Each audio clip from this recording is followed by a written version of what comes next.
What's up, everybody? We are almost at game time. We are an hour away from kickoff, give or take, and we've got some last minute game notes to go over. We've learned some stuff in the last couple of hours that is worth discussing going into this game, and unfortunately, the news is mostly not good. I don't know if it's enough to completely cripple this team, but it is enough to hamper them. So let's go ahead and go through it so we know where we stand going into kickoff tonight. So, first, and this is probably the most significant one, or the one that most people will be concerned about, Chris Carson not playing. And I already said I didn't think he was going to play, but he's not. So, Adam Schefter tweets Seahawks running back Chris Carson is out for tonight's game against the LA Rams due to a neck injury. From the way Carroll described it, it sounds like he has a chronic condition with his neck that is never going to go away, but only occasionally bothers him. And this just happens to be one of the weeks where it is actually bothering him. So, no Chris Carson tonight. We got Alex Collins, we got Travis Homer, and we have DJ Dallas. I think those three guys are going to be able to get the job done in a general sense. I think that Alex Collins has gotten off to a really good start this season. I really like what he's doing. And I'm not a big DJ Dallas fan, but he did look good in the preseason. And Travis Homer is what he is at this point. But the Rams defense, it seems like you can run up the gut on them, up the A gaps. It seemed to me, based off what we saw over the first month of the season, you could run on them a little bit up the gut. So I was kind of looking at that and thinking this could be a pretty good game for Chris Carson. This is a good opportunity for him to get back on track because this Rams defense has not been good against the run, and they haven't been that good against the kind of runs that Chris Carson is good at. So, little disappointed that he's out. I do think you lose something there, but honestly, there are a lot of things you can do against this Rams defense based off the first month of the season. So, you should be able to survive that. And that's note number one. Let's take a look at note number two. Adam Schefter also reports that Seahawks tight end Gerald Everett, who is on the reserve/COVID-19 list, was not activated off it and is out for tonight's game versus the Rams. So, I don't know what happened here. Does he have COVID? Did they forget to test him? Does he have tests that keep coming back positive, negative, positive, negative, positive, negative? I don't know. But whatever it is, it doesn't really matter right now. What matters is he's not going to play. And that's your starting tight end against a team that hasn't had great play from their linebackers so far this year. So, feels like an opportunity to do some damage there is now off the board.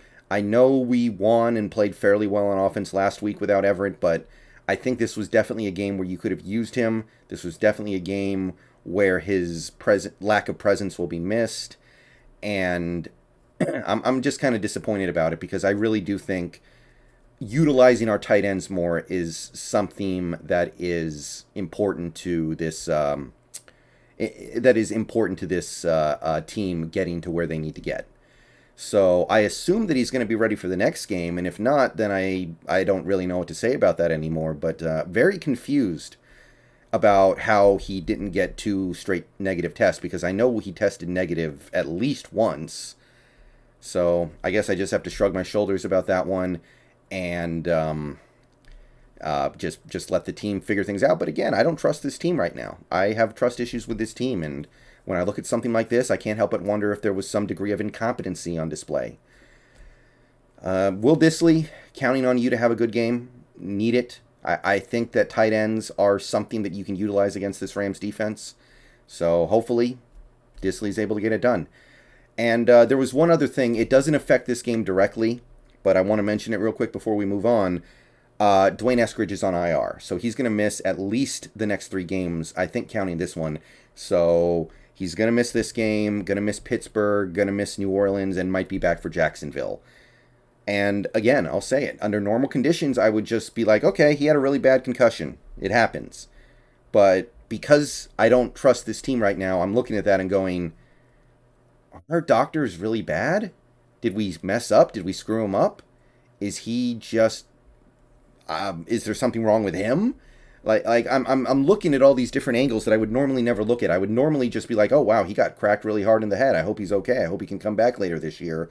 I hope Rocky Sin falls in a hole somewhere. But because of the issues I have trusting this team right now, and the fact that they kept saying, oh yeah, he's almost back. He's almost back. He's almost back. He's going to get on the field really soon here. He's going to play in the next game probably. And then we have this. I'm just like, I don't trust you guys anymore. I don't know what's going on here. But regardless, he's going to miss at least the next 3 games. Hopefully we can get him back for Jacksonville or maybe after the bye week. But a frustrating start for our top rookie, the guy who was supposed to carry water for the entire rookie class. And that takes us to the final inactive list. There's really only one notable thing about this inactives list. It's John Reed, not surprising. Chris Carson, which we already talked about. Jake Curhan, sure. You have Brandon Shellback. Stone Forsythe, sure. But Robert Nkemdiche, inactive for the Seattle Seahawks tonight. And that's kind of interesting. Matty F. Brown theorizes that it might be because of the short week. He might not have the conditioning. And also says that it could be based off performance because he hasn't been that good as the Seahawks big end. So no Nkemdiche plus Collier active means we're going to get to see some LJ Collier tonight, boys. So get excited for that. He's certainly going to have an opportunity to do something against a really good offense. And if he can make some plays, maybe we can start turning this bus around. It feels like the bus is already driven backwards so far. It's not even worth keeping track of. But, hey, if he wants to go be a hero for one primetime game at home against a heated division rival, then I will certainly be pretty happy about it. But, yeah, pretty much bad news across the board here for me. No Carson, no Everett, Eskridge out for at least another 2 games after this one. And while I acknowledge it's not a big deal, Nkemdiche being out and Collier being in doesn't exactly fill me with a lot of hope. So I still say that I don't know. It's starting to be a little harder to see the path to victory. I need the fans at the stadium, and I know there are fans at the stadium. I'm pretty sure every seat's going to be filled for this game.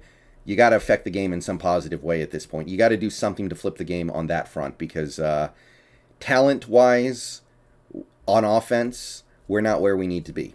That's just facts right now. We're just not. Even if we had these guys, I don't know if we would be there, but it's going to be tough sledding. It's going to be tough sledding on offense.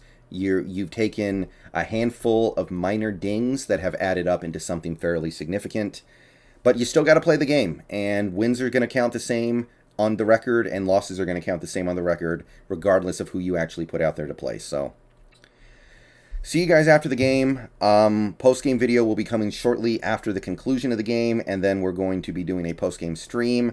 Probably going to do another post-game stream tomorrow, because we're not going to be able to stream for that long tonight, but either way, see you guys, go Hawks, and let me know what you think down below.